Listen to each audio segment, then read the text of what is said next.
All right, listeners, part two of the special G-Fest panel presentations. Last week, I treated you to me and Beth talking about Godzilla, King of the Monsters. This week, me and Beth are joined by Chris McVillain of Tattoo Kaiju, Ed Godziszewski, the authority on Godzilla and Kaiju. What an honor and a treat. Ed has literally written the book on many a kaiju.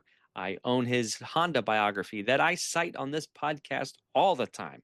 Well, Ed got roped into this G-Fest panel, and it's great to have his voice on the show, even if he may not realize that himself. But Ed, I'm coming for you. I'll try to get you on the pod if you're willing.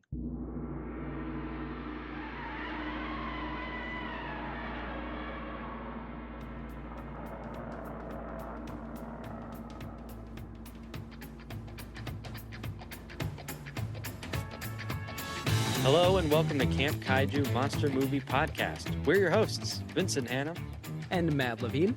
And we're talking about all our favorite monster movies, the good, the bad, and the downright campy, and asking if they stand the test of time. Traditional kaiju, creature features, space invaders, the supernatural, and everything in between. All strange beasts welcome here. Do you want to bring a brick and mortar video store back to Minneapolis? The Video Store Minneapolis is trying to do just that. They are a volunteer-run nonprofit with a mission to preserve physical copies of every movie and TV series they can find, create a library of those titles, and make that library available to the people in their community. In the before times, a place like this was called a video store. Time to make one real again. The Video Store Minneapolis' 30-day online fundraiser for a brick-and-mortar space launches August 1st, 2026. Give if you can. Go to the video store, mpls.org for more. That and other information linked in the show notes.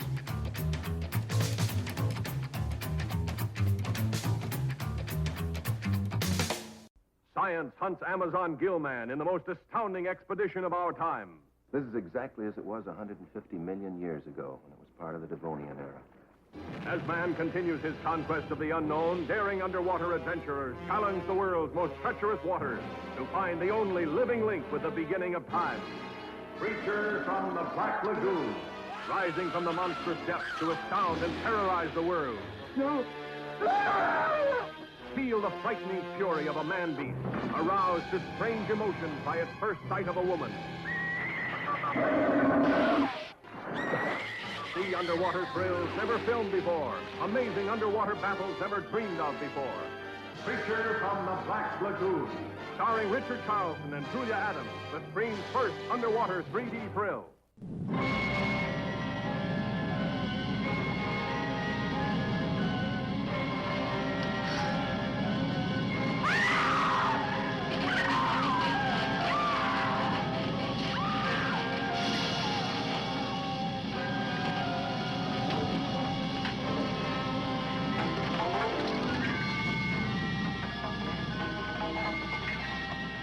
Once a normal, voluptuously beautiful woman, she drove into a nightmare of horror and saw descending from the sky a titanic monster whose fearsome touch became a frightful curse.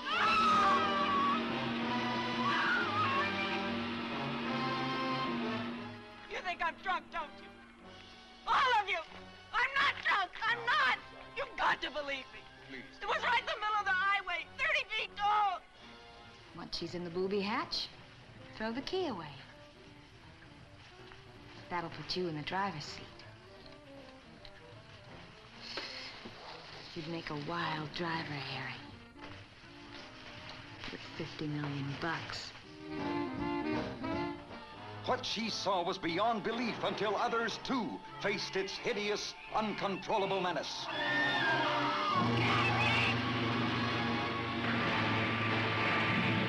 Attack of the 50-foot woman, incredibly huge, with incredible desires for love and vengeance.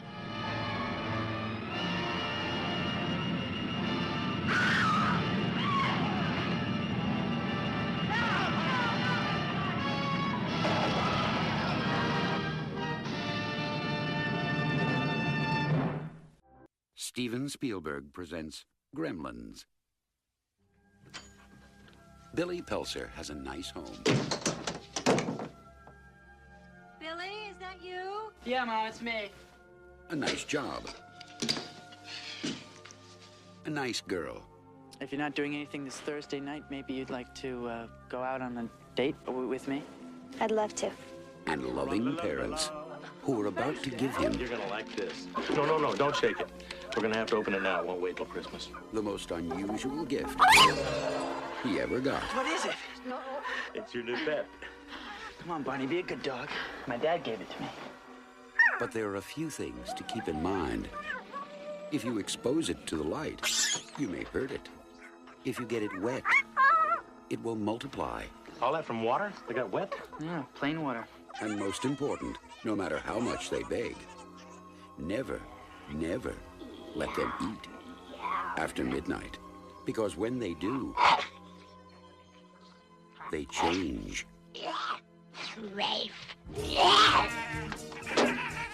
They become clever, mischievous. What's going on here? And dangerous. Gremlins, huh? Little monsters. Right. Hundreds of them. Well, I don't know, maybe thousands. They've been here too. Billy, what are these things? Where do they come from? Look, I know it sounds crazy, I know. But in a few hours, you're gonna have a major disaster on your hands.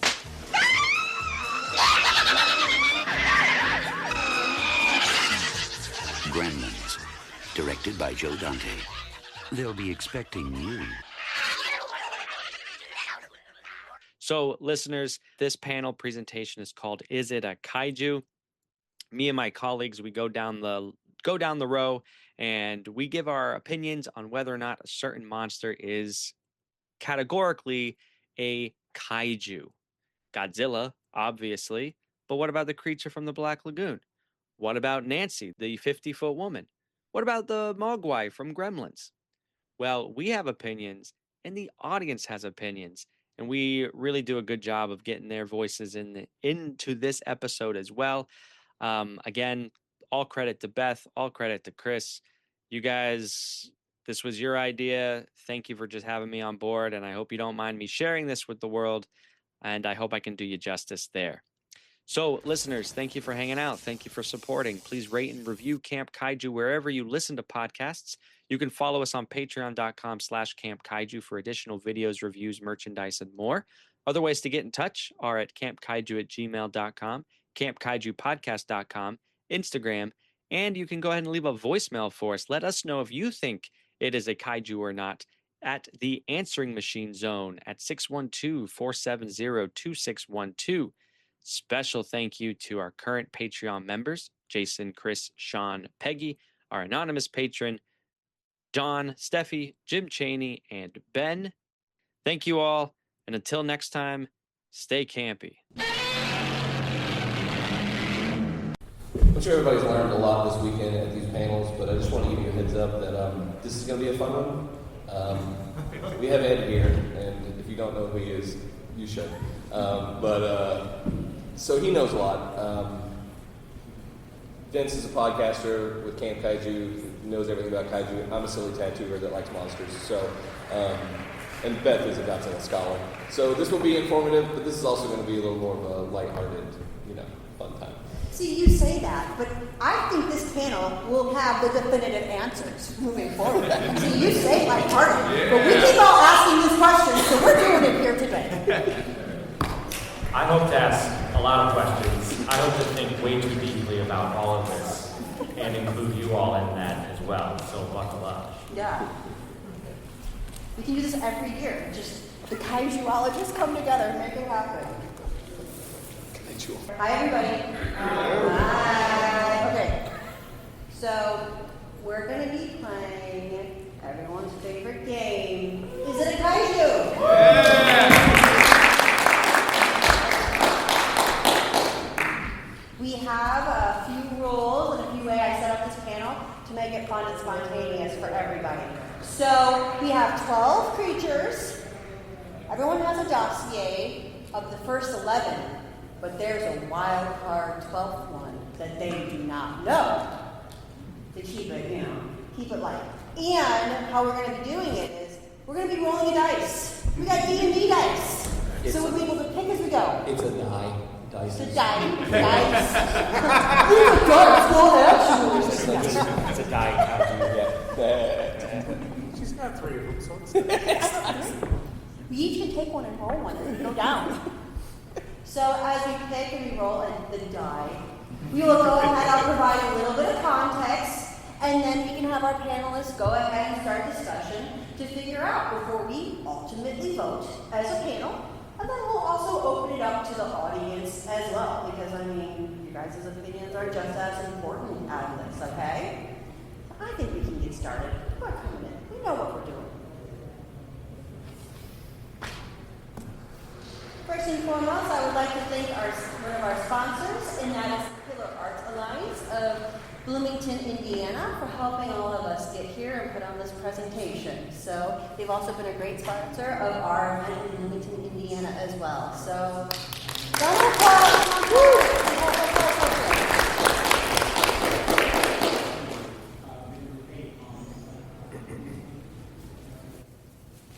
And then, yeah, we just want to do a quick introductions. Sure. People coming on in? You can start. Okay.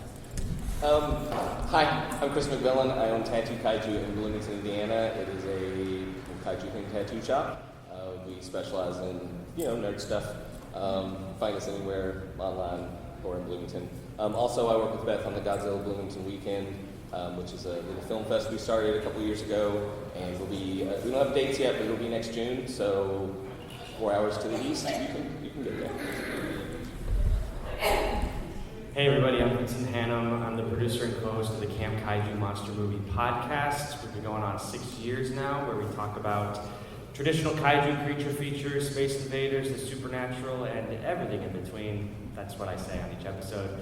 But we do deep dives, and I do ask really deep questions on some movies that you might think you never thought of that in a certain way. So this panel is right up my alley. Thank you all for being here. My name is Godziszewski. You might know me as a co-author of Godzilla in the First 70 Years and the Shiro Honda biography. And you're the father of kaiju art, okay? You got the expert on this topic. And my name is Beth Bredlau. I'm affectionately called the Godzilla Scholar. I just got my master's in at IU with the 1956 Morse film. I just did my research a little over an hour ago for those listening, and then I'm doing my PhD in Godzilla, and I have a Godzilla Film Festival, and a Godzilla nonprofit, so that's me, right? And, all right, so I think let's go ahead and get started, but I think we should just start with some definitions, so maybe we're all on the same page or have some theoretical or cultural approaches, so we can explain maybe what we think a kaiju is before we get into it. So the literal translation is strange beast, and kaiju just means large, strange beast. And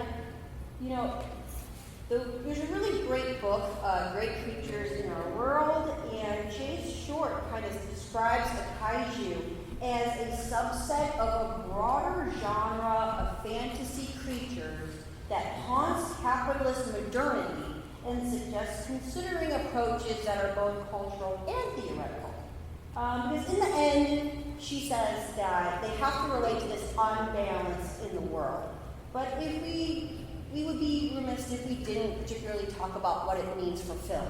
So in regard to film, and I want to say particularly for Japanese cinema, Mitsuyo Wada Marciano in the Vernacular Meeting from the Pond Modern, their 2008 article, really talks about 3 ways that you have to construct meaning and genre within Japanese cinema. And really, that means being associated with film studios. So what the types of film really come from each type. So kind of in the end, the kaiju genre is heavily associated with Toho studios. Now, as we know, in the 1960s, obviously, Gamera comes out from another studio. So, and I guess we can just kind of go ahead and get started. Oh no. And particularly within maybe some films. We start with King Kong in 1933. We have the Beast of 20,000 Fathoms, and then we have Big G, Godzilla. So those are kind of some context that we have of how we're approaching this idea of what we mean by a kaiju. But panelists, let's go down the road. Everyone describe to me what you mean when you say kaiju. Let's let Ed go last because he's got the right answer. I can't talk after Ed. I said I own a tattoo shop called Tattoo Kaiju, so I very commonly get people come in and go, what's a kaiju? And so, I colloquially just explain to them as any kind of giant monster or giant Japanese monster. And for, most people, that's a very easy definition. So I'm just going to leave it there for now and move it on down. Yeah, I think there's a gut factor almost. Like when you say kaiju, you picture a giant monster, but we know there is some delineation between kaiju and daikaiju. Daikaiju meaning the large creatures, and kaiju meaning strange beast as it's translated. And then the question that I'm gonna just lob on you and us as we think about our examples, context for strange beast. In what context is this creature strange? In what context is this creature a beast? Or is it maybe more human-like? And how do you weigh those things? But I'm going to leave it at that and pass it on. Well, I tend to also agree with the idea that I'd like to stick to the more of the literal description of strange beast, which means something that is quite out of the ordinary, and I kind of also emphasize the beast part of it. I think, it's easy to just go off on so many different tangents. If you're really loose about it, almost any creature that appears in science fiction, fantasy films could be called a kaiju if you want to be quite loose with the description. So I tend to focus on the more literal. I would say if I would define a kaiju, it can't just be a large animal doing what animals do. Like there just has to be something that makes it a little out of the realm of reality. But one question I have in my research a lot is, does it have to be big? Like what if we have a bunch of little kaiju? Like is that still kaiju? Does it distinctly have to be big? But yeah, there just, something has to be out of reality. Some sort of element. I just want to add something. When we had our Bloomington Godzilla weekend this last year, Ed came and spoke on, he spoke quite a bit before the movies and told us everything we didn't know. But we did a panel, and we had a similar question. And one of the things you said, Ed, was that like inherently you feel like it almost needs to be Japanese. And I thought about that a lot afterwards and wasn't able to talk to you about it then. But, when I think about like American kaiju movies, I always think of them as American kaiju. And I never think of like a Godzilla or any of that as like a Japanese kaiju. So I think there is some merit to that. Well, yeah, I guess where I'm coming from is that, kaiju is a Japanese word. So the fact that when you bring up a description of kaiju, I'm always thinking Japanese in that respect. Because if you're talking about things in English, especially things made in English or in the West, we have a perfectly good translation for that. That's monster. And that's how I tend to refer to creatures that are not Japanese creatures. So, again, maybe I'm being a little bit too literal, but that's kind of the way I usually approach the subject. Yes, and how does a creature like Kong complicated when Toho itself adopts the monster into the kaiju canon, and it straddles both.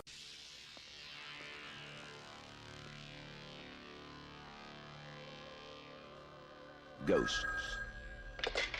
Hello, Ghostbusters.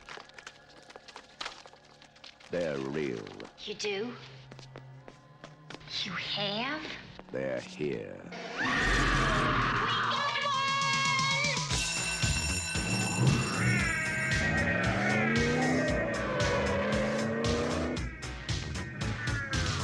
Ghostbusters. Hey, anybody see a ghost? They catch the ghost that won't stay dead.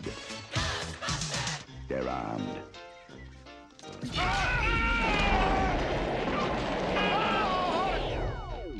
They're dangerous. Try to imagine all life as you know it stopping instantaneously and every molecule in your body exploding at the speed of light. All right, that's bad. Okay. All right, important safety tip. Thanks, Egon. They're professionals. Oh, I'm the chairman of the largest paranormal removal company in America. You see it? They're all that stands between you and the end of the world.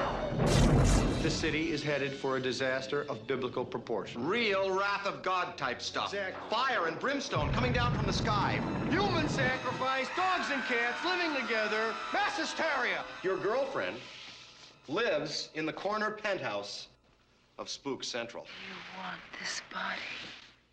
Is this a trick question?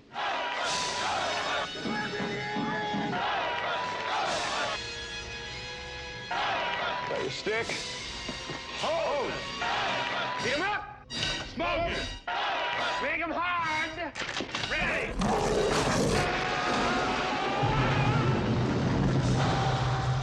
Ghostbusters. Starring Bill Murray, Dan Aykroyd, Sigourney Weaver, Harold Ramis, Rick Moranis. Coming to save the world. Ghostbusters. We came, we saw, we kicked it. With my double-blade axe and my hobnail boots, I go where the timber's tall. When there's work to be done, don't mess around, just sing right out for Paul. Hey, Paul! I'm coming, boys. Paul Bunyan, Paul Bunyan. He's 63, axe handles high, with his feet on the ground and his head in the sky. Hey, Paul! Hey, Paul! Paul Bunyan! Paul Bunyan! Well, he picked up his axe and he chopped a tree clean down with his forward swing. Got him another when his axe swung back, that timber cutting king. He kept on a-chopping the livelong day, and then when it was night, he'd walk back over the stumps he'd cut and stomp them out of sight. Thanks, Paul. What? Nothing. Paul Bunyan. What was this amazing power that could turn people into stone? That could suddenly turn inanimate rocks, stones, monoliths, into growing, spreading, expanding monsters, threatening to engulf whole towns and cities, to bury all civilization under an immensity of weight beyond all calculation. The natural slope of the valley floor is bringing them right down here. And once they break through to the other side of the mountains, there'll be no stopping them ever. Look, all we're asking you to do is save her life. I can't cope with something I don't even understand. Ready. Hit it, now!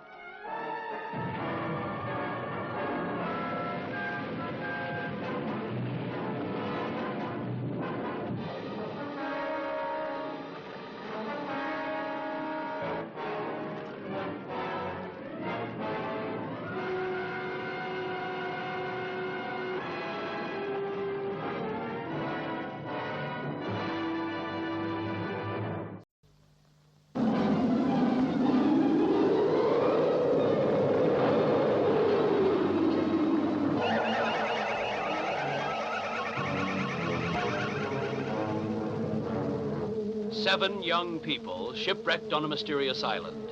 The island was deserted. Not even birds or animals dared to come here. What did they find? Hey! Hey!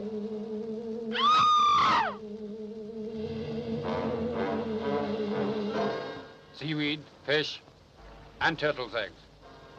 Anything we can eat, as well as snakes and lizards. Just let me finish. There's a lot of grass growing around here. You can eat the roots. You can eat the roots of a lot of plants here. You never thought of that, did you? They were driven to the edge of starvation. Food was scarce, and they were forbidden to eat the mushrooms that grew on the island.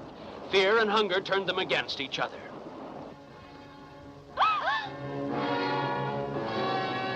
I'll kill you. Matango will help me live. I haven't been hungry since I left the ship. Mamie. Oh, help me. Help me. Please, mushrooms now? That would really be the end of us.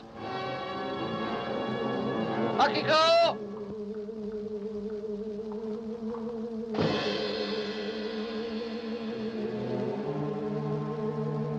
Look out! Oh, look out!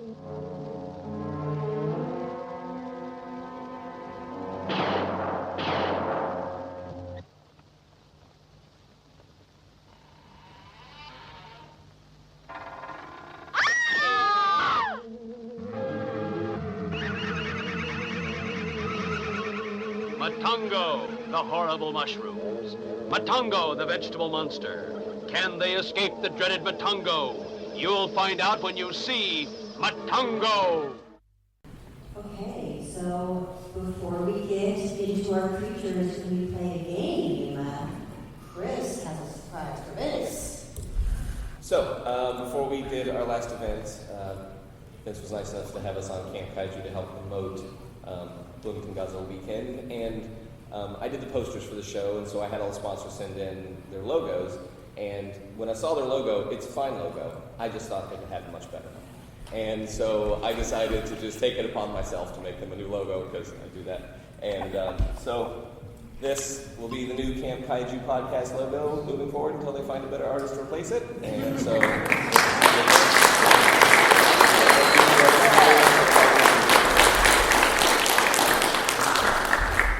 Follow Chris McVillain, everybody. Please. I need the follow. Check this out. Thank you. Thank you. Thank you. All right, are we ready to roll the dice and start this thing? Yeah! All right, then, I'm going to let you do the honors. Roll the dice. See what our first number is. 11. Number 11. All right. Please work. Come on, computer. I know, they're lost. We'll talk about it. Oh, no. Is the computer going to be slow? Is it not working? Am I seeing anything? Oh, no. Try this again. Come on. Oh, there we go. I can pull out. Is it going to work? Technical difficulties. What else technical difficulties are you using right now? Oh, no. So we're going to be talking about the mushroom people from Matango. So Matango is a film from 1963. It is considered really the first kaiju/horror film. It follows these people that go to an island and they end up going ahead and they consume these mushrooms that go ahead and start to alter their appearances. Sorry guys, we're going to have to do it this way. The computer says no. Try zooming in with the mouse cursor and see if you can just get it on the slide. One more time, I couldn't hear you through the yelling. Okay, if you have a feature, does your mouse have a feature where you can zoom in with the scroll wheel, Control Z or something like that? I think theoretically you could zoom in and see if you could compress it a bit more, so that way the other options aren't Did you possibly just come up here and show? Also, while we're waiting, is Beth, when she's agitated with AV not working, a kaiju? Yes! See, now we're haunting capitalist modernity. We're having problems here. I'm going to blame the So, are we thinking, is this a kaiju? What is the panel thinking while we get this set up? Not a kaiju. Well, the first thing that comes to my mind is if you're unfamiliar with the movie, they are people who slowly transform into monstrous mushrooms. It's awesome. But I think about people, and can people be kaiju?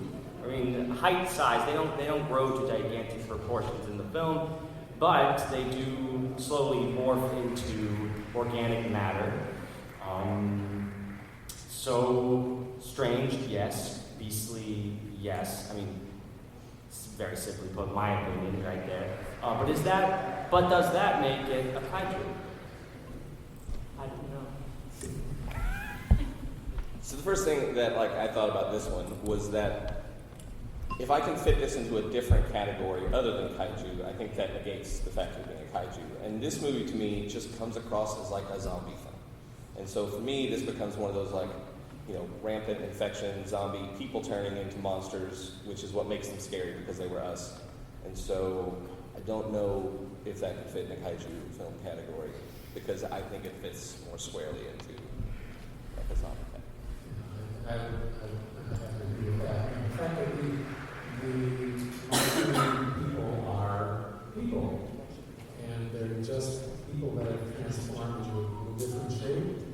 I think that itself tends to negate the concept that these are kaiju, these are strange beasts. They're humans that have taken another form, so I don't consider that as a kaiju. My gut tends to agree with that question. What if the mushroom people, after they turn into mushrooms, become the size of a multi-story building? But what if? That's a different movie. On that topic, that hypothetical you just raised. So, is anybody here in this entire room panel thing familiar with Kaiju War Chronicles? It is this, you. Yes, you. Okay, so Kaiju War Chronicles is I remember it was a fanfic thing on what's Fanside Total Kingdom. And one of the stories, I think it was one of them, involved a sort of Last of Us style apocalypse involving these Matango mushrooms. And I think that Godzilla and a bunch of other monsters straight up ate them and became giant mushroom cordyceps creatures. It was wild. And I think Ultra 7 had to fight them all or something. I don't know. And that's the thing. Hypothetically, if a kaiju ate these mushrooms, would that count as them being a kaiju because they are the mushroom people in general? No, now they're food. I think I'm going to say that these are kaiju. We're just going to have to do this right now. So I'm going to say, yes, this is kaiju because I'm saying it's associated with Toho Studios. So I'm going to say Japanese creatures in association with Toho. So I'm leaning towards this is kaiju. Wouldn't they just make it a Seijin then? Semantics. I think one of the NES games, weren't they really big? Maybe. But for this, for 1963, specifically that one. Specifically this It example. has to fit within this. Yes. This is parameters. Any strong opinions out there with you all? Yes, in fact.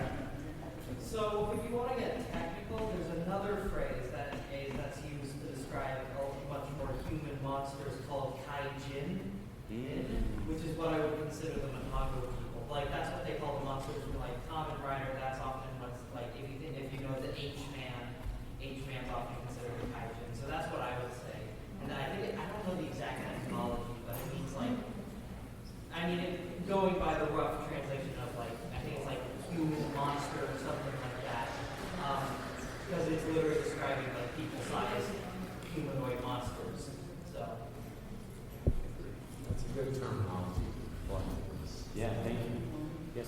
So I think maybe for that one, more information is needed. What do the mushroom people do after they become mushroom people? Do they do things out of the ordinary, or are they just mushrooms now? They just live on that island as mushrooms.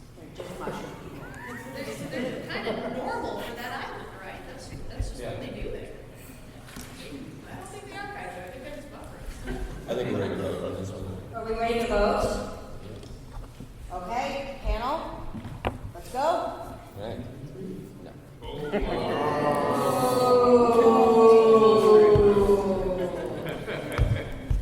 It takes courage to stand alone. Okay, crowd, cheer if you think it's a kaiju. Okay, not kaiju.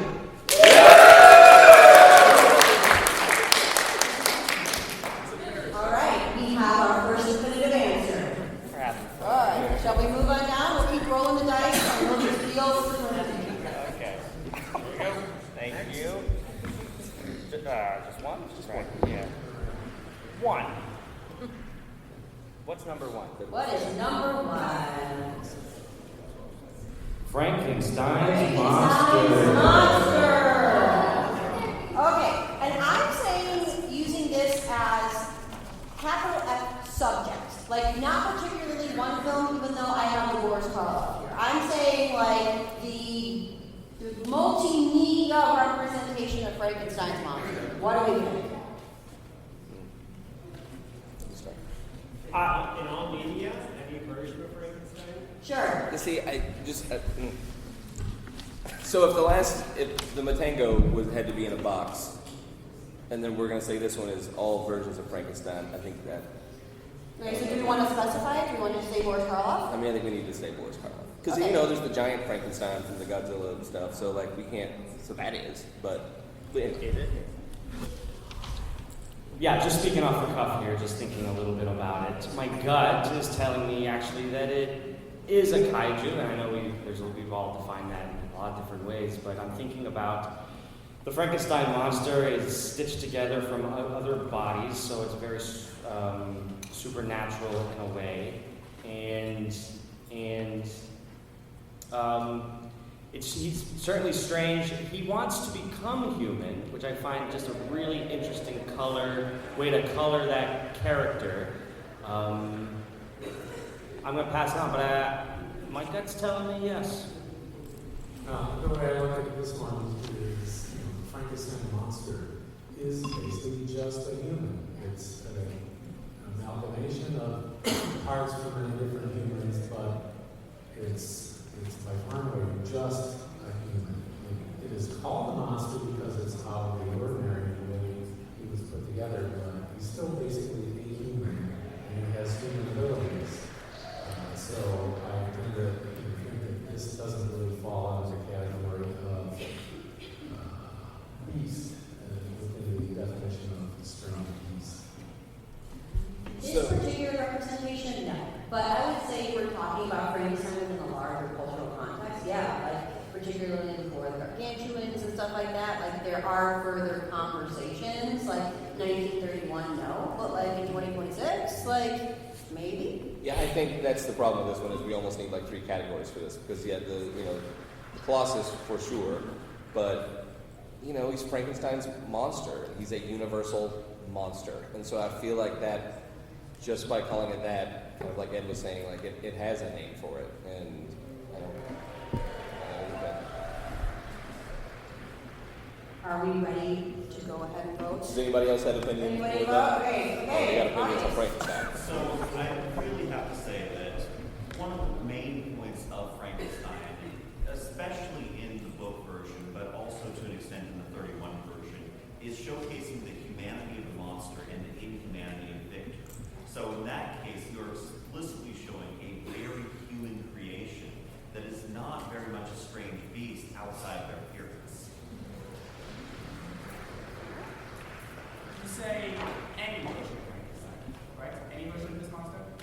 Are we completely forgetting the fact that Frankenstein versus Conquest of World / versus Paragon is a thing, and he was big in that? Yeah, that's what we were saying. Is that we could go with it in both contexts, but I think for the vote, we're just going to stick with the Karloff. In that case, I would still take exception to that. Okay. To me, the Frankenstein monster in Frankenstein vs. Paragon is still a human. It's like an immature human who grown from the heart that was always reproducing itself. But it doesn't have any special ability. It's not strange other than the fact that it has grown gigantic.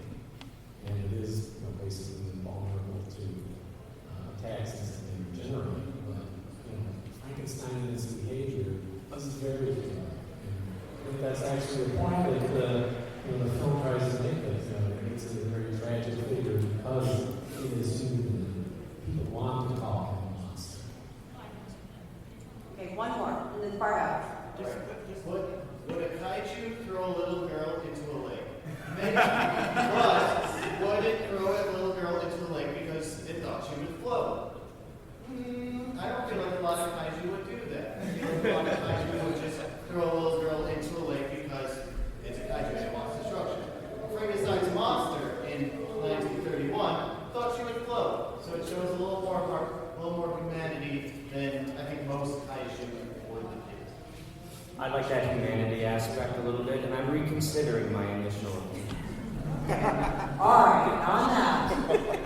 Panelists, shall we grab our ballots?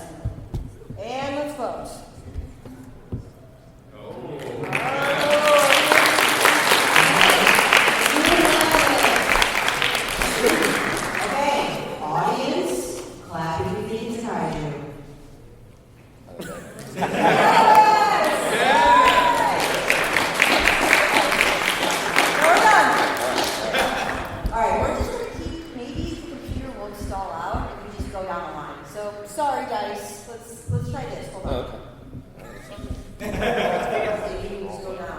I get to All wear right. a badge? We're going to talk about the Mogwai and Gremlins. So the Mogwai and Gremlins are the form before the rules are broken and they turn into the Gremlins. And they actually have kind of a complex backstory because there's a horror comedy wrote before about it. And the word Mogwai actually means demon and evil in Cantonese. So within the story, Gizmo is actually like a special Mogwai because he has these like personality and he wants to be protected, but not all the Mogwai are actually doing that. And within their canon, they actually have space origins and scientific origins as well. So what do we think about the Mogwai? Okay, I was really unsure about this coming into this panel, but Beth, you mentioned earlier something about critiquing capitalism with that interpretation. And the film Gremlins is a takedown on a lot of capitalist elements. And in that respect, though small they may be, I'm thinking maybe they could be a kaiju. Well, I'll just say anything that's so darn cute. It's one of my absolute favorites. I could never call him a kaiju. I mean, we're talking about cute. Paragon and G&K is pretty cute too, but I'll give you that. yeah, no. They're strange and they're beasts, but it's just maybe it's intangible, but I don't think so. I don't really have anything else to add to that other than they're small and cute because Ed's right. Okay, so I'm thinking about their origins, and they come from Asia, and they're like part of this, and the way that they transform. And when I think of a kaiju, I don't automatically think of they have to be big. I just don't think that that's actually a categorization. And they can be destructive, and they can do all of this. I actually think that there are nuances to the kaiju genre. I agree. If there was a swarm of them, possibly. Easily. Get them what? Or you No, get them because now we're in the Gremlins. We said we're not doing Gremlins. We're just doing Mogwais.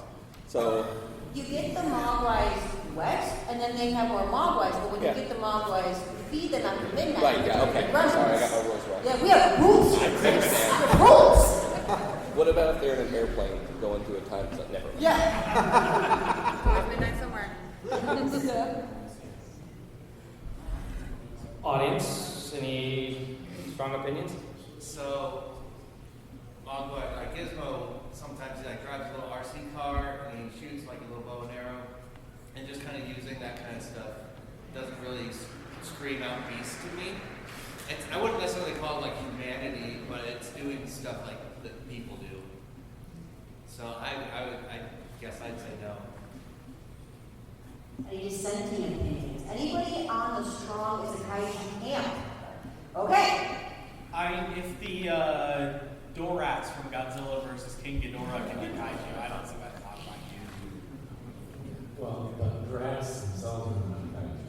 They become that at some point in time, in which case then they are kaiju. But in their rat form, I would not consider them as a kaiju.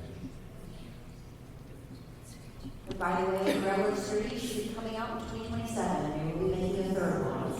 Yeah. No going back. I think Mogwai fall under something I call the funny little guy exception. Small and funny little guy doesn't count. I also don't think the Dorats count. I realize this also means Pig Mom from Ultraman doesn't count by my definition, but I don't think he does. Okay, there was an opinion on that. That's a head shaking. I mean, if we're saying Mogwai are, then would that mean Ewoks are? And no, but Are critters? Well, they form together to be a big one, just like I was saying earlier. So in that case, that's not on this list. That's next year. I would say next year. Next 2027 for critters. All right, should we vote? Panel? Yes. Okay, let's go. We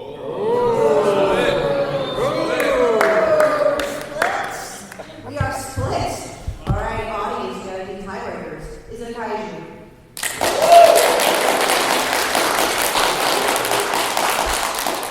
Is it not a kaiju?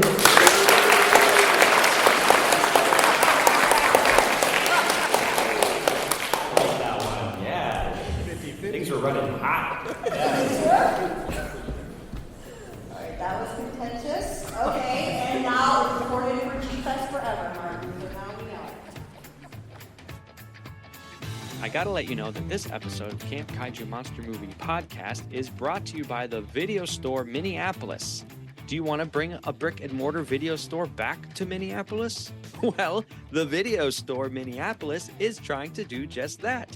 They are a volunteer-run nonprofit with a mission to preserve physical copies of every movie and TV series they can find, create a library of those titles, and make that library available to the people in their community. In the before times, a place like this was called a video store. Yeah, and it's time to make one real again. The Video Store Minneapolis' 30-day online fundraiser for a brick-and-mortar space launches August 1st, 2026. Give if you can. Go to the video store, mpls.org for more. That and other information linked in the show notes. Now, the most menacing musical comedy ever to paint the silver screen green. Little Shop of Horrors. Where did you get such a weird flavor? Thrilled to the romance. Will you marry me? Witness the drama. You'll be a 10. You have a talent for causing things. I've been saving all month for this. I think I need a root canal. I'm sure I need a long, slow root canal. Feed me, Cowboy! Feed me now! Savor the spectacle of the first plant in motion picture history ever to sing for its supper. Starring Rick Moranis, Ellen Green, Vincent Gardenia, with a special appearance by Steve Martin, James Belushi, John Candy, Comfy? and Bill Murray. It's your professionalism that I respect. Little Shop of Horrors.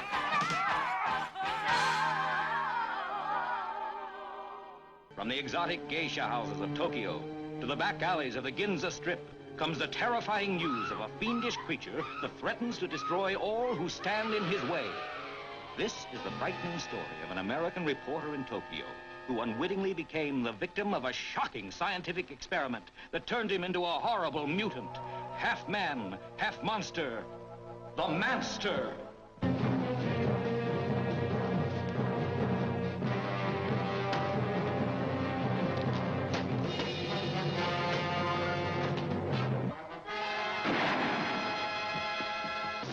What happened? He got away. I think I know where he's going, to Taras. Follow me. Right.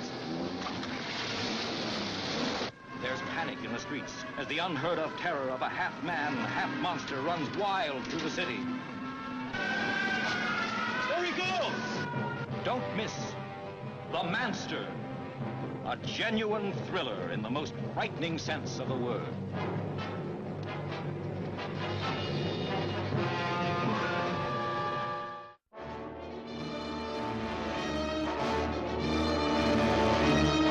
I tell you, gentlemen, science has agreed that unless something is done and done quickly, man, as the dominant species of life on Earth, will be extinct within a year.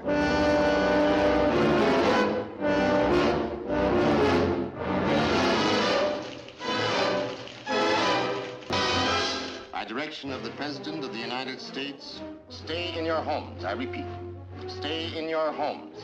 Your personal safety, the safety of the entire city, depends upon your full cooperation with the military authorities. Yes, cities, nations, even civilization itself, threatened with annihilation, because in one moment of history-making violence, nature, mad, rampant, wrought its most awesome creation.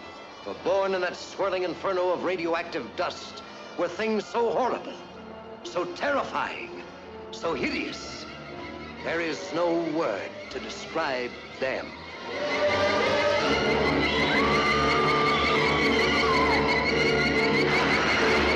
We may be witnesses to a biblical prophecy come true, and there shall be destruction and darkness come up in creation. and the beast shall reign over the earth. Yes, the earth, the skies above and the seas below, infested by swarms of nightmare creatures, crueler, deadlier than the armored giants of prehistoric eras. Here is a wild, headlong flight into terror as the desert erupts with the grim battle for survival. Here is a fear-frenzied moment of suspense as mankind totters before a thing that multiplies faster than it can be killed. Here is a desperate plunge into the black depths of the earth, where human courage challenges the brute force, the slashing jaws, the poison fangs that guard the subterranean nest where the beast spawns its terrible progeny. To all units, condition red. Drain 267 is the target area. Repeat, condition red. Drain 267 is the target area. No, we can't take a chance. It might poison the whole city.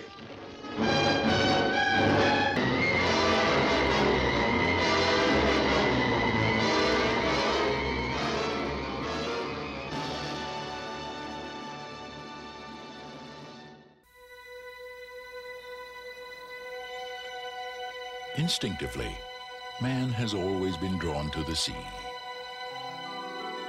Its beauty,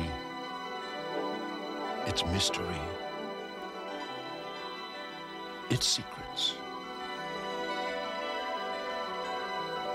But there is also a vague uncertainty, a sense of intrusion into an alien world, where man is unwelcome and completely at the mercy of the most terrifying predator on Earth. Man's deepest fear has risen again. Jaws, the revenge. This time, it's personal. All right, we'll just keep going down. That's fine. Making the slides will work. Okay. Oh, this next one. Oh my God. Because I said. It's scripted. Broken. Have you tried refreshing it? Yes. You turn it off, turn it on again? I'm joking, don't do that. Don't do not in a big way. But this is for our friend, Matt Brake. It's Paul Bunyan and Babe the Blue Ox a Kaiju. So this is rooted in American folklore coming out of the logger, starting about the early turn of the 20th century. Paul Bunyan and Babe start to first appear in periodicals in the north, particularly Minnesota. And we have our first representation about 1916 of Paul Bunyan. Babe the Blue Ox is a creature that he finds frozen in the tundra, and he nurses in the house, and they go around the countryside. He is known for his strength and his jumping feasibility. All right, now. So I'm going to break from my record, and I think the opposite is, I don't think Paul Bunyan is. And I know Matt's going to be upset with me about this. It's a beast. It's that way when he finds it, nothing like happens to it. It changes. It's blue. And you just said it has abilities. And so, you know, if we're taking out the Japanese descriptor of it, then, yeah, I think it is. Because I don't really think of it as a monster as much. It's not like horrific or like, you know, yeah, you like that, don't you? That's true. I was thinking about how Paul Bunyan, you know, his feats of strength, like he was carrying his, like an axe behind him, he was dragging it on the ground and he carved out the Grand Canyon. These things happen, right? And other ways that the Great Lakes were created through the footsteps of him and Babe. And I think maybe there's stories about them taking baths in the Great Lakes. I don't know if these things make them strange or monstrous, but I think more feats beyond mere human capability. So if you wanted to add that wrinkle to it, I don't know yet. Gotta think about it. Okay, here's my thought. We can accept Paul Bunyan as a kaiju and not as rooted in like folklore. So why can't we accept American folklore as an origin? So and we have cinematic representation, we have Disney films, just because it's animated doesn't make that any less of a representation. I'm kind of leaning towards this as a kaiju. And it's really because of like the very Poltari argument. If it can come from folklore in Korea, we can have American folklore origin as well. Okay, I guess I could buy that argument, although in the case of Paul Bunyan, he's just a large human, so I don't really see anything strange about him, or certainly there's no malevolence or anything that would put him into the category where there's a negative connotation. So I would give a split to that. Yeah, I think this is So I will say I was watching the 1958 Paul Bunyan cartoon, and there's this moment where he's walking with Babe, and there's this beautiful mountain, and he says, "What a great place for a city," and starts to chop down trees, and I was like, evil, anti-capitalist fraternity that did not age well. All right. Hands? I mean, I can't really accept Paul Bunyan as a kaiju when, like, one of the big things about Godzilla is there are these creatures that are just kind of functioning. Paul Bunyan has a job. like, in theory, Paul Bunyan has to fill out requisitions and sail for things. Like Paul Bunyan does paper. The ox is though. I think the ox counts. Paul Bunyan has a job, and I can't picture a kaiju with a job. You know what? And we'll end on there because we're now at 3:30, so we want to get through this. Panel, your time goes. Oh, you're killing me here. Yes! Fate is Paul's number. Audience is in kaiju.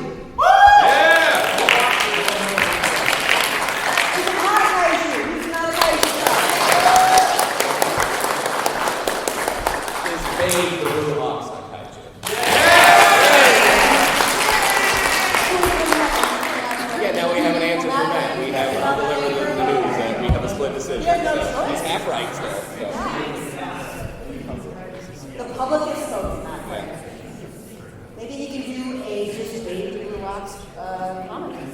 Maybe. Okay, the next one. This is everyone's favorite.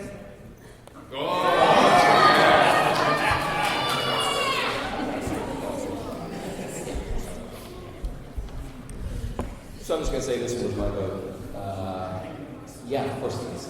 I mean, he speaks about modernity and capitalism. He's magical and summoned from, wishes gone horribly wrong. And he stomps through the city. And they have to attack him and try to kill him. I mean, yes. Does he breathe fire at the end, or they just blast They set him on fire. They set him on fire, okay. Yeah, I can't think of any arguments why the Stay Puft Marshmallow Man is not a kaiju, other than it's not of Japanese origin. Yeah, this one I think is a no-brainer. I never thought anything other than that. So you're saying I picked good, Ed? Is that what you're saying? There you go. I mean, I have to agree with the panel. I think this is going to be unanimous, but we do have a hand in the audience. So, yes. Stay Puft Marshmallow Man, in my mind, yes. But it's also based on another question. Stay Puft is the shape-shifted, possibly against their will, form of Gozer the Gozerian. And the thing about Gozer is that when Gozer arrives in theoretically our dimension, it makes the statement of choose the form of your destruction. Ray, in his arrogance and potential optimism, chooses Stay Puft Marshmallow Man, kill what you wish for, Stay Puft is strong the same.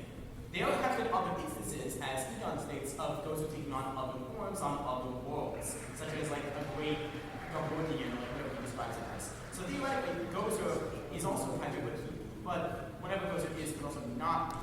This also raises some ethical questions of like, if Gozer arrives in another place that is not Stay Puft-defying, then it becomes not Stay Puft. Like, there's a comic crossover with Ghostbusters where Gozer. Well, here's where we're gonna put some principle on this. We're just gonna talk about Stay Puft Marshmallow Man.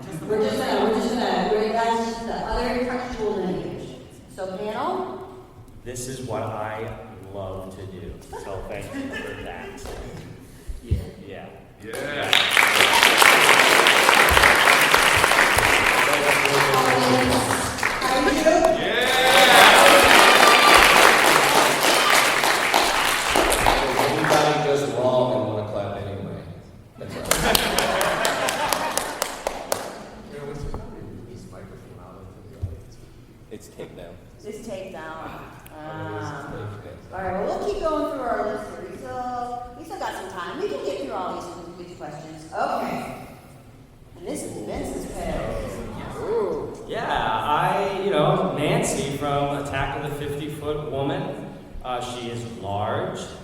so strange. But this is where I was like, I don't feel right calling her a beast. Now, just real quick context, in the movie, through the effects of some extraterrestrial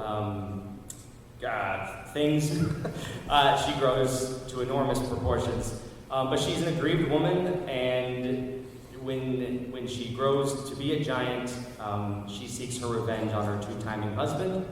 So, if that's wrong, then I don't want to be right. So, there's nothing monstrous in that, in my opinion. So I don't think she is a kaiju. Well, I would tend to agree. Again, going back to what we talked before about Frankenstein's monster, basically, she's a human. Maybe she's large, but she's still a human. And therefore, it doesn't really hit the other aspects of kaiju because it's strange, or especially beast. It's not a beast, it's just a human. I agree with all those things, and I'm actually a little on the fence on this one, because where she's not, like for me, like the scene that I always remember is like, you know, like the poster, like her with the freeways and like the cars, and she's in kind of like the savage clothing that's like, you know, stretched out and all that kind of stuff. And she's like picking stuff up, and like that just, it gives me Godzilla vibes.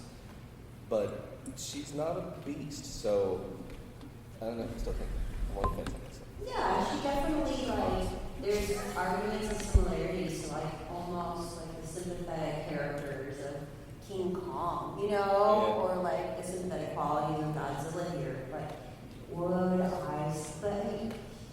yes, she is mutated and changed from all of this, but she's just like not ugly. Like, can you be kind of like a hot normal kaiju? You know what I mean? Like, do you have to become ugly?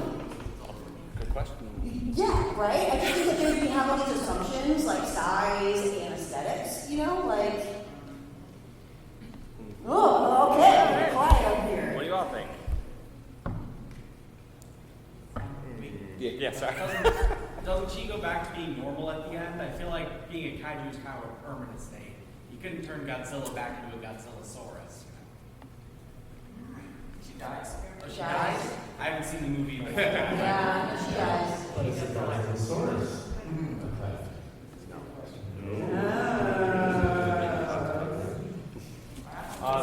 Hand right over there. Yeah, you.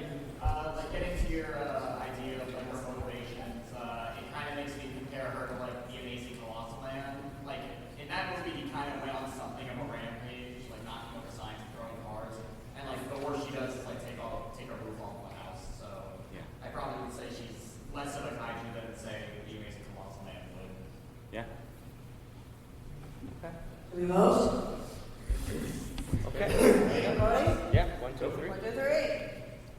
Yeah.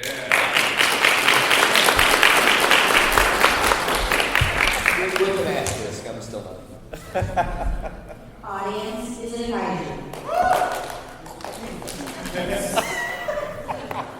Is it not a kaiju? Our definitive answer is 2026. Definitive, forever. Yeah, leaving no stone unturned. It's very serious conversation. Yes. Nothing could, stakes couldn't be higher. No, couldn't be higher. All right, and this is another contentious one. And I don't know who has seen this film. Oh, okay, so we have a few people in the crowd who hasn't seen this film. Okay, so we have the Monolith from the Monolith Monsters. All right, this is my pick. I'm going to try to briefly explain the summary for those who haven't. The concept, there are some rocks that have come in from outer space, a meteor, and they've exploded these rocks all over the desert. And they are just rocks. But when they come in contact with water, they grow to enormous, gigantic proportions into like these monolith rocks. And when they get to a certain height, gravity takes over, and then they fall forward and into more water, and they keep growing and falling. So in this way, they end up destroying cities at large and become a threat to humanity and could populate the earth. But I refreshed myself on the movie and did some digging. I want to say they are not sentient rocks. They are just giant rocks. So do with that what you will. Yeah, I think that this one really comes down to like delineation between monster and kaiju.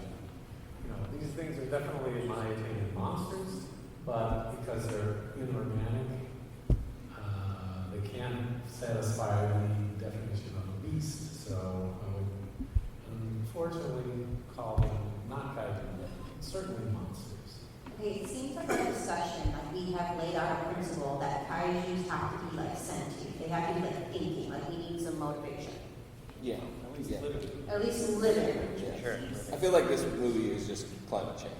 Like this is Yeah, just that's really really bad what it weather. is. Yeah, This is it's just not- really terrible weather. And so like if the plot was different and it was like because of humans ruining the earth, these things happened as like revenge for the planet, then I think there might be somewhat of an argument. But I think what they're just like, space debris, and this is just it's just really bad weather. A space invasive species. I mean, Space invasive species. Geology. Strong opinions out here? You're sir right there. Well, having never seen this movie, but listening to the description, it says, I wouldn't even call them monsters because they're not alive, so maybe monstrous in the sense that they're large and unpredictable, but what you're describing is just basically a runaway chemical reaction. It's not actually something with life or intent. All right, panel. Okay. I think we got our answer. Yeah. Our answers? 1, 2, 3. 1, 2, 3. Yeah.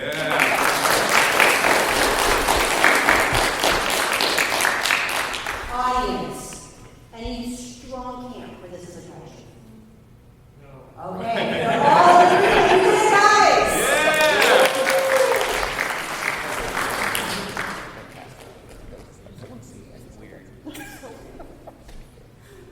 We're just going to keep going down the list because it's making it hard for us to work. Sorry, guys.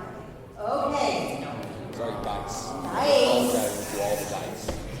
It's going to be the fight of the panel. I chose this one because I wanted to think about giant animals, and if just being giant is criteria enough for being a kaiju. So you can look at Jaws and you can think about other giant animals, and I have an opinion, but I'm just gonna ask questions. If Jaws is not, if the shark from Jaws is not a kaiju, how big would it have to get to become a kaiju? Or does the shark from Jaws 4 count more? And it's got supernatural abilities and chases the Brodies south? Do it that way, you will. See, that's my clarifying question. Is it this shark or the capital J shark as in the shark from Jaws? Because Jaws 4 is definitely a kaiju. I like to complicate things, so I don't know. Well, as far as Bruce, who we're seeing here on the screen, he's just an ordinary animal at his ordinary size, even though that size is huge. So in that respect, I can't see calling him a kaiju because he's not that strange. He's just a normal shark. Doing normal shark. Yeah, I think I agree with all that. Yeah, if you took like the Meg, for instance, that might be considered a kaiju, or even loosely, maybe possibly Sharknado. But that movie sucks. I'm sorry. I'll find it later. But I think I agree with that. I think he's just a shark with a name. Shark with a name? Yeah. Panel. Okay. Let's go.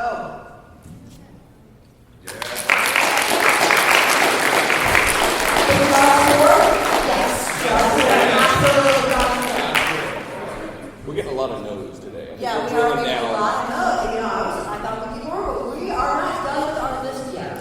Okay, let's keep on going down for the sake of time. The two-headed killer from the Manster, 1959. An American news reporter goes to Japan and through a series of Dr. Moreau-style experiments becomes a two-headed killer and goes on a rampage. Have you seen this one? I've seen it. Yeah. Manster again. This one's closer on the border, but basically he's a human, and this is like Dr. Jekyll and Mr. Hyde. That's the kind of story that this is. So, even the so-called evil side of the Manster that comes out is still part human. So I would tend to vote against calling this a Yeah, I think it gets some clout in the kaiju world for it is Japanese and it goes on a rampage and he's very strange. But I just don't know that it I think of kaiju as like an elevated monster, like it reaches another level. And I've seen way cooler monsters. So. Like my question is being in conversation with the mushroom people in Matango. Like if they're kaiju, then I think this definitively then would also be kaiju. Right. I think though if the mushroom people are just organic mushrooms doing mushroom things, that's less monstrous. But if this monster has a second head and goes on a killing rampage, that seems more kaiju-like to me than the mushrooms. Some of the regional differences. If he became giant, then I think there might be a stronger argument, especially being Japanese and the two heads. But I think as a human scale, we're in the Pigmont area of creatures. Any other comments here before we go? Anybody else have any strong opinions? No. Nope. No, we're the only two that have seen this movie. Yeah, no one's All right. Hannah. Okay. Okay, crowd isn't a kaiju.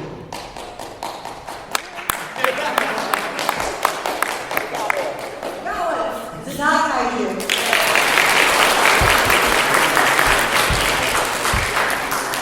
Definitive answers. Let's keep going down the line here. We have the giant carpenter ants from them. And we've had a lot of conversations about animal business and animal qualities and all of this, but this is a very hot topic within film history. So, are the giant carpenter ants from them kaiju?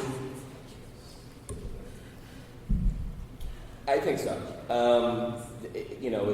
It's definitely a story about modernity and the government's doing things and radiation and all of those problems.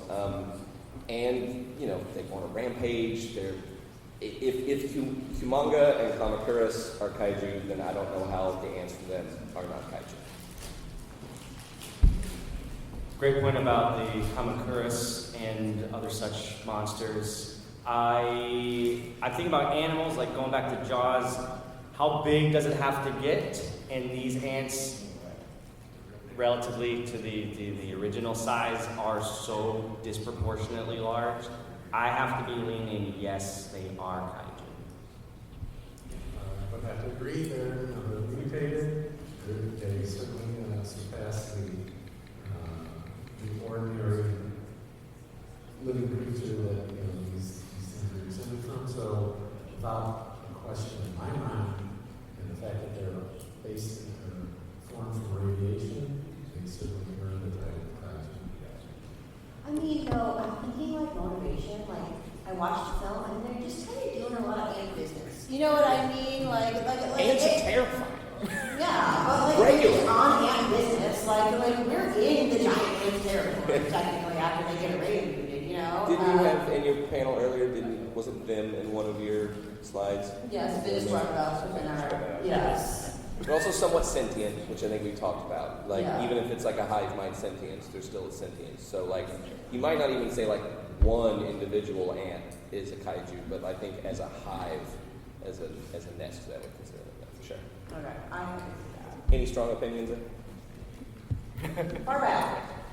I feel like they brought up a very good point that if you say these aren't kaiju, you have to also say Kamakuras and Humanga are kaiju. And and kind of going to your comment, I would argue Humanga, in Son of Godzilla, is mostly doing pretty normal spider things. It's sleeping underground and then comes out to eat. That's what spiders do. And so once again, if Humanga is a kaiju, which I think we can all agree is a kaiju, that these guys follow the same logic. And with that, panel, shall we vote? Yeah. I think the audience is in agreement on this one. I think you agree with us? Yeah. Our crew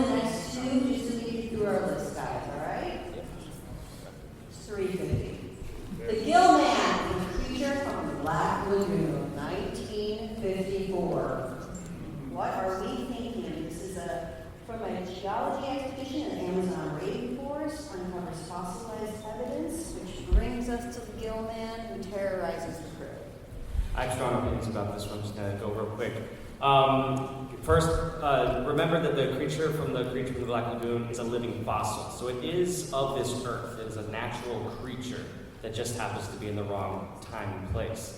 Also, if you look at the sequels, while different movies, it follows the same character arc. It's the same creature throughout 3 films. And in the third one, he's actually at the cause of humanity, forced into a transition into a man himself, which is like unbelievably tragic.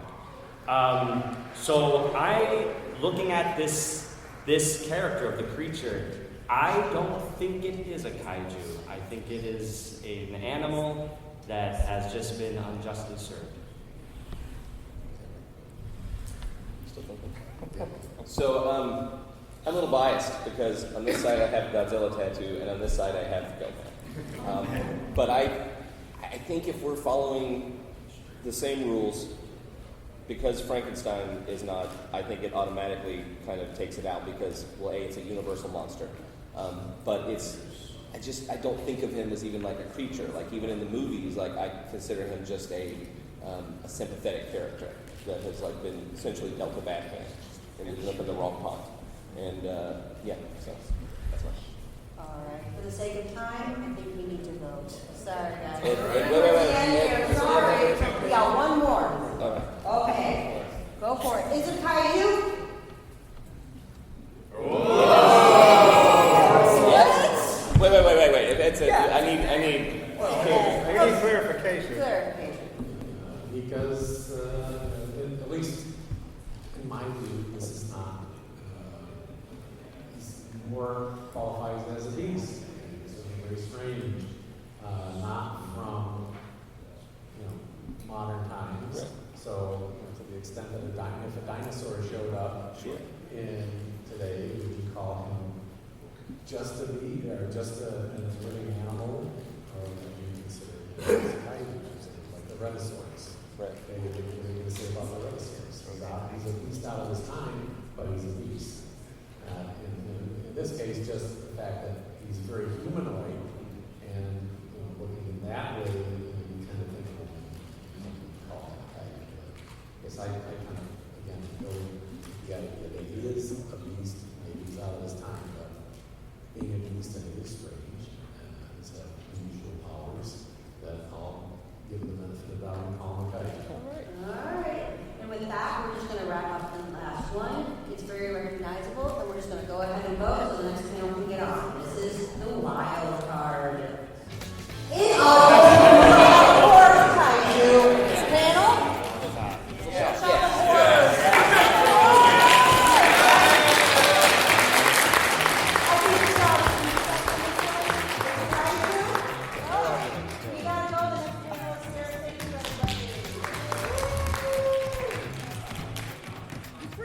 Thank you, listeners, for hanging out with us. If you liked what you heard, please give us a rating and a review. Follow us on patreon.com/campkaiju. Email us, Instagram, you know where to go. And know that you can drop us a voicemail in the answering machine zone, 612-470-2612.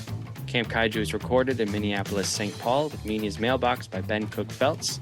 Thank you, friends, and until next time, stay campy. I couldn't help it. It just popped in there. What? What just popped in there? I tried to think. Look! No! It can't be. What is it? It can't be. What did you do, Ray? Oh, shit.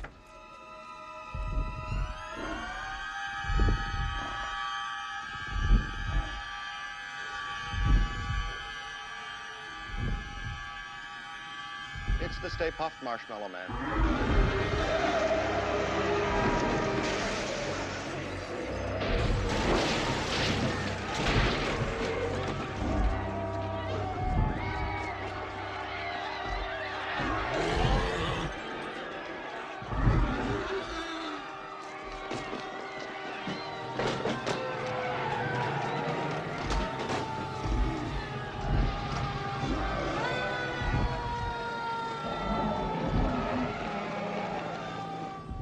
something you don't see every day.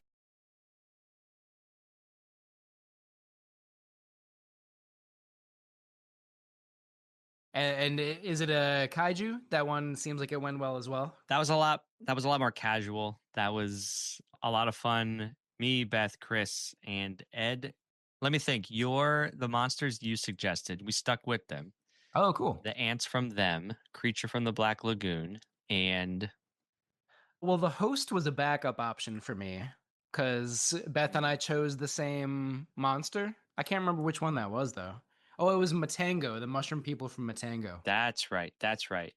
And I'll tell you what we voted on. So Chris made signs for us panelists. On one side was yes, it's a kaiju. On the flip side, it was no. So us panelists would raise our sign, but then we'd get the crowd in on it to clap for yes or no. And ultimately, it was decided that the ants from them are kaiju. Creature is not a kaiju from the Black Lagoon. Mm-hmm.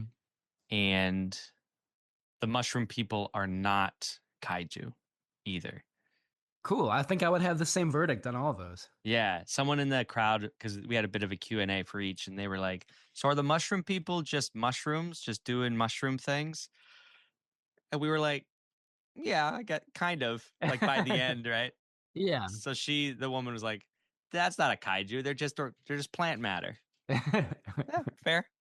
Yeah, it's a good point. Yeah, they are strange beasts, but They are. maybe not so strange in that environment. Yeah, I like all those nitpicky things. Yeah. Last little fun thing I'll share with you for now is the Stay Puft Marshmallow Man. It was a clear consensus. It is a kaiju. Yeah.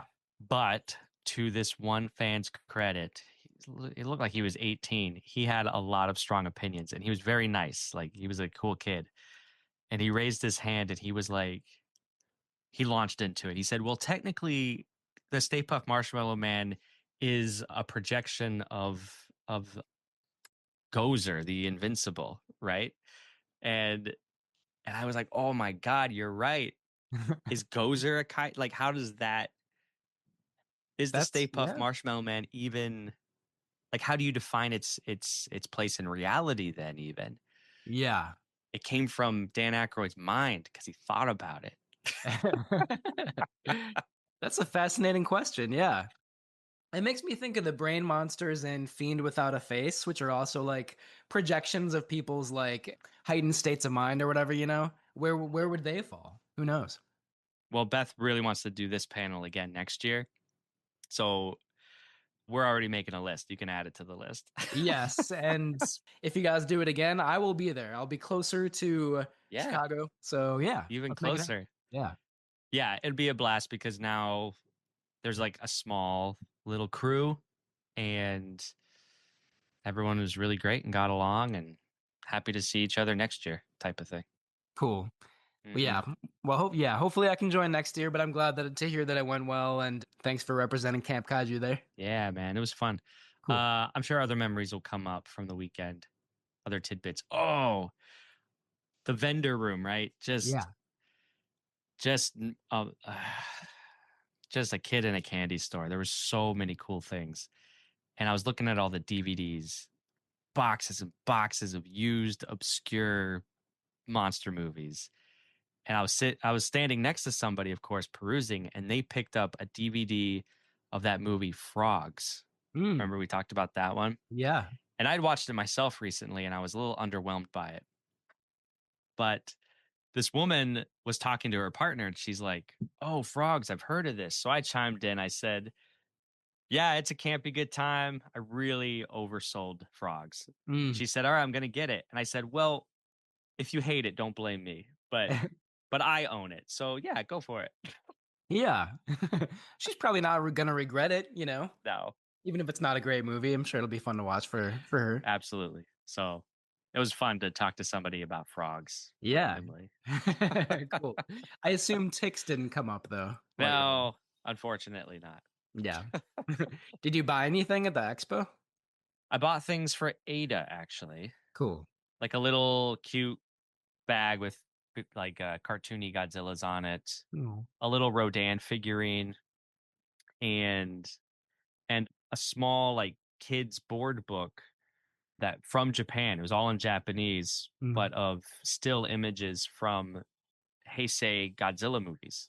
Cool. Wow. Yeah. Those are perfect. Yeah. So she's got a little book from Japan.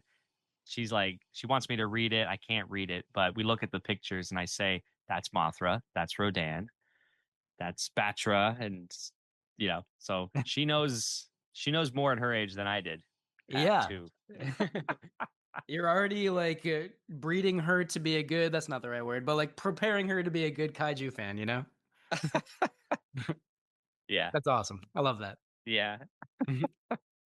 I had a lot of fun at the expo. That's where I got those 3 little posters that are on my wall right there when we were there back in 2022. Yeah. The Fog, Phantom of the Paradise, and the Crazies. I don't know if I did that in the right order, but yeah, I got those at G-Fest. Yep. I remember the Fog. I didn't remember the other ones. Yeah. Yep. Nice. So I feel like it's kind of dangerous for me because I could spend too much money there, but that's the fun of it, The posters are just so cool to look at. The vintage posters. Yeah. Yeah. In other languages too. I just don't have any room on my walls. Yeah, they're already, it looks perfect behind you already. Yeah. And like I'm not a thing. I don't typically want to buy toys at all, but like some of these figures look really cool. And I could just like, to have like a Gamera figure right on my desk.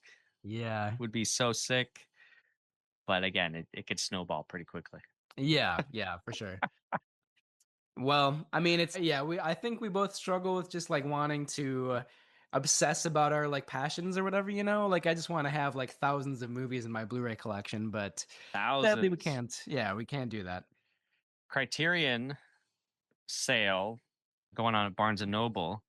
I guess it's like twice yearly thing. Yeah. I happened to see The Uninvited was like super discounted, like $15. And I said, well, I'm going to get it because I've been wanting to get it for a while. Yeah. So I picked up The Uninvited and then I went ahead and picked up It Happened One Night just because it's one of my favorites and I wanted to upgrade.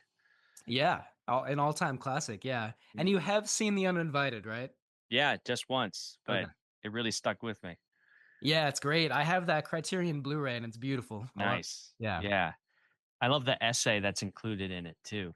It made me really think about how to approach genre storytelling. If you get a chance to read that essay. Yeah, I don't know if I have yet. I definitely will do so though.